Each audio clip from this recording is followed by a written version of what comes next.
क्या कभी मतलब क्या कभी ये ख्याल मन में आया है कि दुनिया के जो सबसे ज्यादा टैलेंटेड लोग होते हैं, जो बहुत ही शार्प होते हैं, वो अक्सर जिंदगी में पीछे क्यों रह जाते हैं? हाँ, और वहीं कुछ बहुत ही औसत या साधारण से लोग अकल्पनीय मुकाम हासिल कर लेते हैं। ये बहुत आम बात है। बिल्कुल। और इसका जवाब ना किसी जन्मजात टैलेंट या किस्मत में नहीं है, बल्कि हमारे ही दिमाग की एक बहुत ही जिद्दी सी आदत में छिपा है। सही कहा। क्योंकि देखा जाए तो आज के टाइम में ना ज्ञान की कोई कमी नहीं है। हर इंसान जानता है कि सुबह जल्दी उठना चाहिए या फोकस करना जरूरी है ना? मतलब सबको पता है कि फोन पे घंटों स्क्रॉल करना टाइम की बर्बादी है। फिर भी जब असल में एक्शन लेने की बारी आती है तो कोई अदृश्य सी ताकत इंसान को वापस उसी आलस और कंफर्ट जोन में खींच लेती है। एग्जैक्टली। और यही इंसानी मनोविज्ञान का आप कह सकते हैं सबसे बड़ा और खतरनाक विरोधाभास है। इंसान अपने लिए एक बहुत ही शानदार भविष्य की कल्पना तो करता है, हाँ, किताबें भी पढ़ता है उस पर, बिल्कुल, योजनाएं बनाता है, लेकिन वर्तमान के हर एक पल में वो ऐसे फैसले लेता है जो उसी भविष्य की नींव को खोखला कर देते हैं। सही बात है। और आज के इस गहन विश्लेषण में, यानी हमारे इस डीप डाइव का मिशन इसी गुत्थी को सुलझाना है।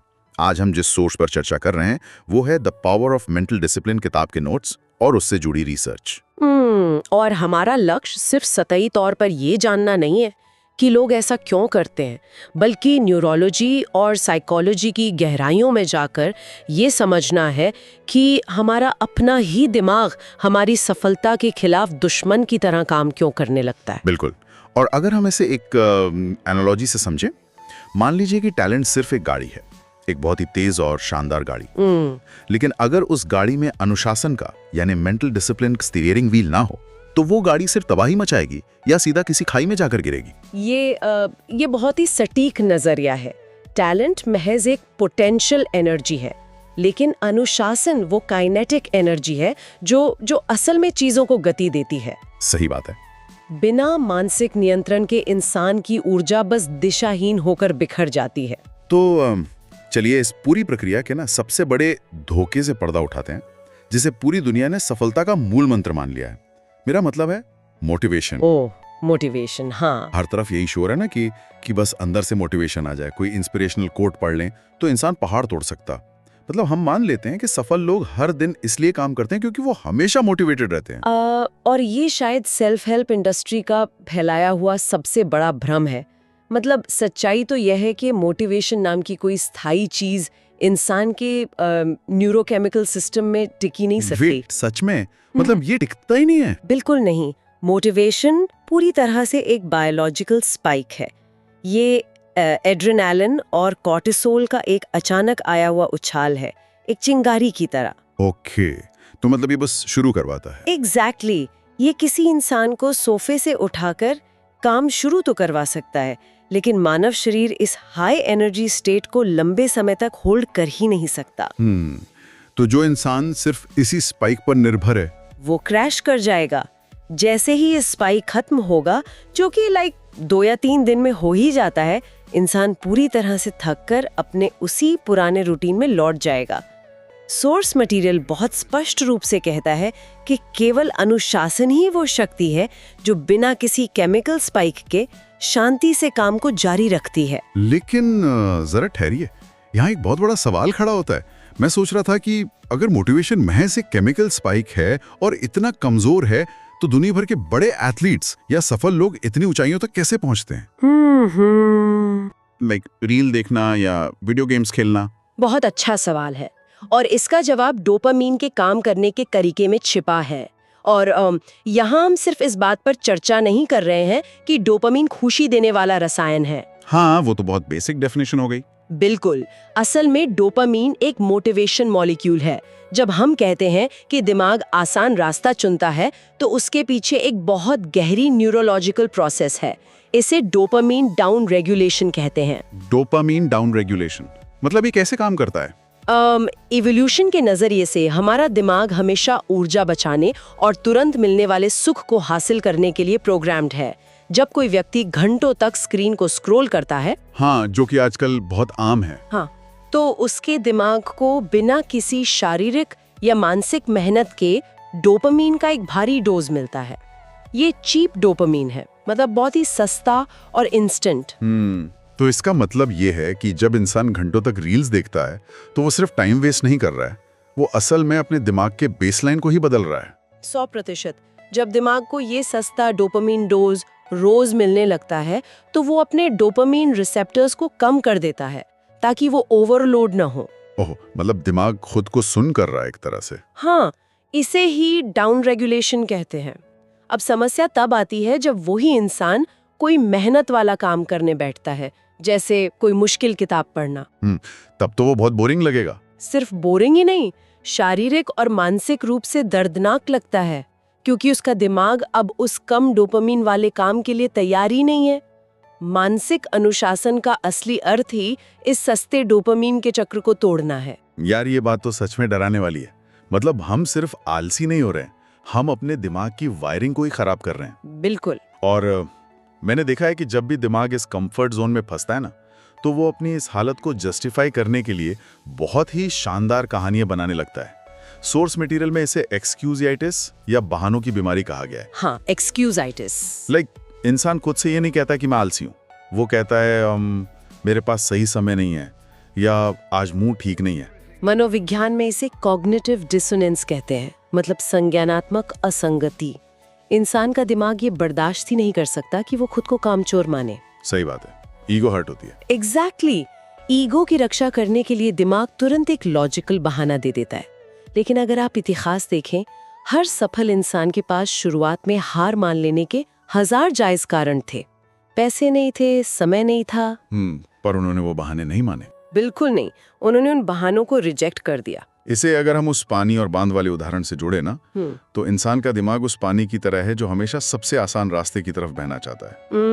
Path of least resistance. हाँ, जहाँ ढलान मिलेगी पानी वहीं जाएगा, और बहाने बनाना वो ढलान है। बिल्कुल सही। और अनुशासन उस ढलान के बीच खड़े किए गए कंक्रीट के बांध की तरह है, जो उस पानी को रोकता है। जाहिर है शुरू में ये रुकावट बहुत तकलीफ देती है। मुझे सोर्स में दिया गया वो जिम का उदाहरण याद आ रहा है। हाँ, जिम वाला एनालॉजी बहुत पावरफुल है। मतलब जैसे जिम के पहले दिन शरीर में दर्द होता है, हर मसल दुखती है, लेकिन धीरे धीरे शरीर मजबूत होता है। तो क्या इसका मतलब ये है कि अगर आज हम कंफर्ट चुनते हैं तो हम अनजाने में अपने भविष्य को मुश्किल बना रहे हैं? बिल्कुल। और यही तकलीफ वो कीमत है जो सफलता मांगती है। सोर्स में एक बहुत ही कठोर लेकिन सच्चा सिद्धांत है, easy choices hard life, hard choices easy life. वाह, आसान चुनाव मुश्किल जिंदगी। हाँ, अगर कोई आज हमेशा आसान विकल्प चुनता है, सुबह अलार्म बंद करके सो जाना, मुश्किल काम को कल पर टाल देना, तो आज भले ही उसे आराम मिल जाए, लेकिन आने वाले सालों में उसकी जिंदगी भयंकर रूप से कठिन होने वाली है। मतलब हम अपने ही भविष्य के लिए एक बहुत बड़ा कर्ज इकट्ठा कर रहे हैं, जिसे भारी ब्याज के साथ चुकाना पड़ेगा। एग्जैक्टली। और इसके उलट जो आज उस ढलान पर बांध बनाने का मुश्किल फैसला लेता है, जो खुद को असहजता में डालता है, उसकी भविष्य की जिंदगी कहीं ज्यादा नियंत्रण में होती है। बहाने पल भर की राहत देते हैं, लेकिन स्थायी पछतावा भी लाते हैं। तो अब सवाल ये उठता है कि मतलब अगर कोई इस पूरी न्यूरोलॉजी को समझ लेता है, तो वो इस आसान रास्ते से बाहर कैसे आए? क्योंकि सिर्फ ये जान लेना कि डिसिप्लिन जरूरी है, रातों रात तो कुछ नहीं बदलता। इस मुश्किल सफर की असल शुरुआत कैसे होती है? इस सफर की शुरुआत कभी भी किसी बड़े बदलाव से नहीं होती, और यहीं पर लोग सबसे ज्यादा मात खाते हैं। मतलब एकदम से बड़ा गोल सेट करना गलत है? बिल्कुल। Source material small daily actions की ताकत पर बहुत जोर देता है। जब कोई जोश में आकर तय करता है कि कल से मैं 10 घंटे काम करूंगा, तो वो असल में अपने दिमाग को डरा रहा होता है। हाँ, दिमाग पैनिक कर जाता है ना? ये अप्राकृतिक है। इसका उपाय है न्यूरोप्लास्टिसिटी का सही इस्तेमाल करना। तो क्या इसका मतलब ये है कि दिमाग को धीमे धीमे बदलना ही एकमात्र तरीका है? लाइक किसी पहाड़ को एक एक पत्थर हटाकर काटना? हाँ बिल्कुल। विज्ञान साबित कर चुका है कि कंसिस्टेंसी बीट्स इंटेंसिटी, मतलब लगातार करने में तीव्रता से कहीं ज्यादा ताकत है। तो रोज थोड़ा थोड़ा करना? हाँ, जब इंसान रोज सिर्फ 20 पेज पढ़ता है या बिना नागा किए 30 मिनट कसरत करता है, तो वो सिर्फ एक काम नहीं कर रहा है, वो अपने दिमाग में नए न्यूरल पाथवे बना रहा है, नए रास्ते। और शुरू में ये रास्ते बहुत कच्चे होते हैं ना? एग्जैक्टली। लेकिन हर दिन दोहराने से ये पक्के और चौड़े हो जाते हैं। इसे ही हम आदत कहते हैं। एक हफ्ते में बदलाव नहीं दिखता, लेकिन 1 साल बाद ये छोटे कदम मिलकर पूरी कार्यक्षमता को बदल देते हैं। मुझे वो 2 स्टूडेंट्स का उदाहरण याद आ रहा है जो सोर्स में था। एक स्टूडेंट वो है जो केवल मोटिवेशन पर टिका है। वो हफ्ते में 1 दिन 15 घंटे पढ़ लेता है जोश जोश में, और फिर थक कर 6 दिन कुछ नहीं करता। हाँ, और दूसरा स्टूडेंट कभी 15 घंटे नहीं पढ़ता, लेकिन वो हर दिन बिना किसी एक्सक्यूज के 2 घंटे पूरे फोकस के साथ पढ़ता है। बिल्कुल। देखने में पहला स्टूडेंट ज्यादा जुनूनी लगता है, लेकिन लंबी अवधि में दिमाग का कंपाउंड इंटरेस्ट दूसरे स्टूडेंट को कहीं आगे ले जाता है। एकदम सही। लेकिन यार, मतलब आज के दौर में जब सबके हाथ में एक ऐसा डिवाइस है जिसे दुनिया के सबसे बेहतरीन इंजीनियर्स ने हमारा ध्यान खींचने के लिए डिजाइन किया है, तो ये निरंतरता बनाए रखना लगभग असंभव सा लगता है। फोन का एक नोटिफिकेशन, बस एक टिंग और पूरा फोकस टूट जाता है। ये आज के युग की सबसे गंभीर चुनौती है, और इसका समाधान इच्छा शक्ति या विल पावर से नहीं होता। तो फिर कैसे होता है? इसका समाधान होता है एनवायरमेंटल डिजाइन से, मतलब अपने माहौल पर नियंत्रण करना। इंसान भूल जाता है कि विल पावर एक लिमिटेड रिसोर्स है।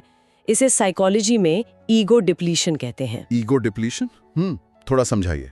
मतलब अगर किसी की काम करने की मेज पर उसका फोन रखा है, भले ही वो उसे छून न रहा हो, फिर भी उसके दिमाग की बैकग्राउंड एनर्जी लगातार उस फोन को इग्नोर करने में खर्च हो रही है। ओहो, मतलब हम बिना कुछ किए भी मानसिक रूप से थक रहे हैं। ठीक कहा।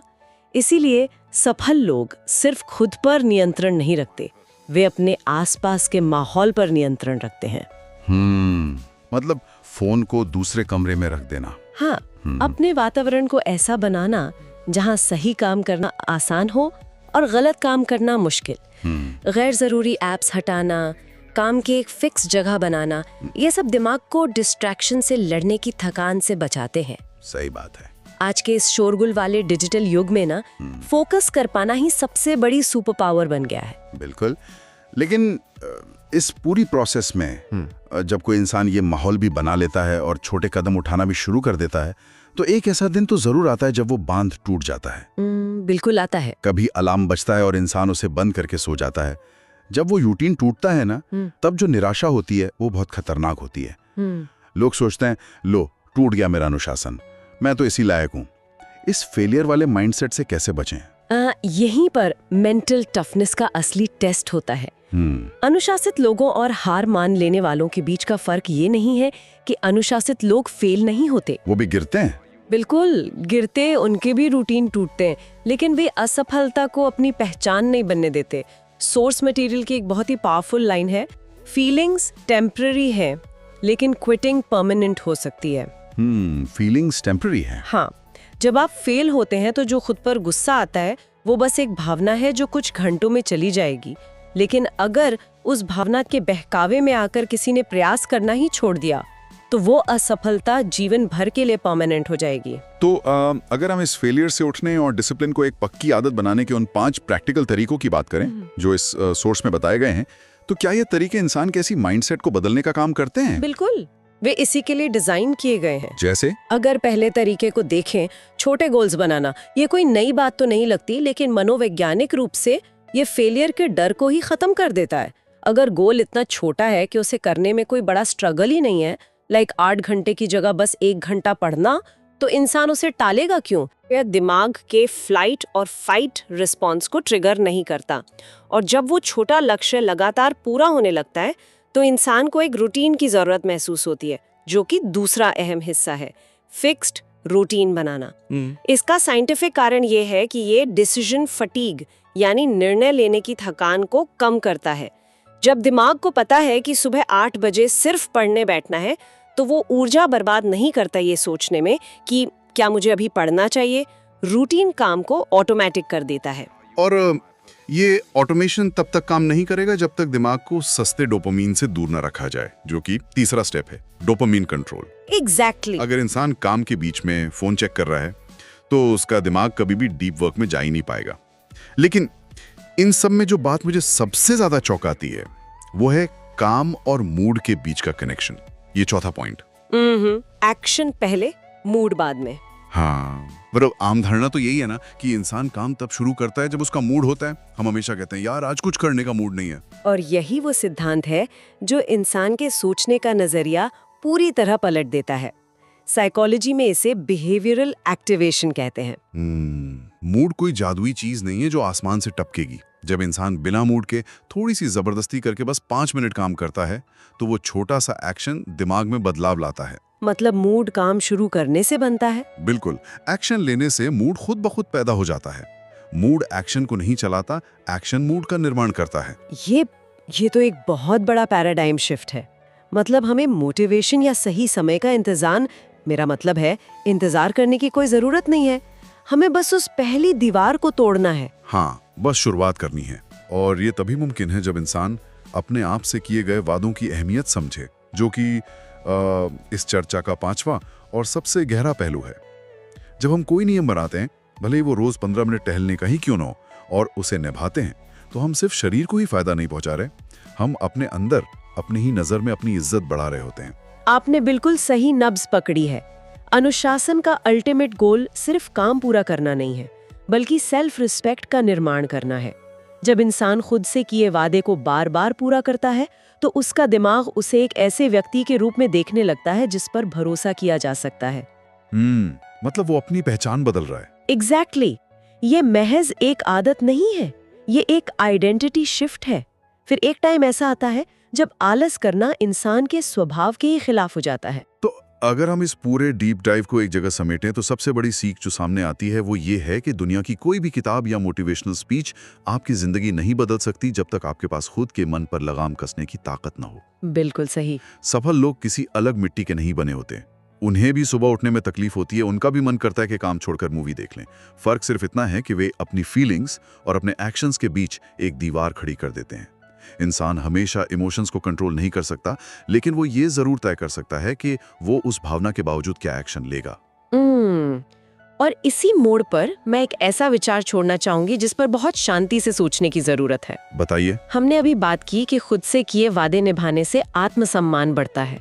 जरा गहराई से सोचिए, जब हम अपने लिए कोई छोटा सा नियम बनाते हैं, जैसे मैं आज रात सोने से पहले फोन नहीं देखूंगा, और फिर भी हम फोन उठा लेते हैं, तो क्या हम महज एक छोटी सी आदत तोड़ रहे होते हैं, या हम हर बार अनजाने में अपने ही सबकॉन्शियस माइंड को ये बता रहे होते हैं कि मेरे खुद के शब्दों की कोई कीमत नहीं है? ओहो, ये बहुत डीप है ना? अगर कोई व्यक्ति सिर्फ उन छोटे छोटे वादों पर खुद को धोखा देना बंद कर दे जो वो रोज खुद से करता है, तो उसकी पूरी पहचान, उसका खुद को देखने का नजरिया किस अकल्पनीय हद तक बदल सकता है। ये सोचने पर मजबूर करता है कि अनुशासन सिर्फ सफल होने का टूल नहीं है, ये इंसान के अपने वजूद को परिभाषित करने का सबसे बड़ा तरीका है। सच में ये बहुत ही झकझोर देने वाला सवाल है, और ये हमें वापस उसी बात पे ले आता है जहां से हमने शुरुआत की थी।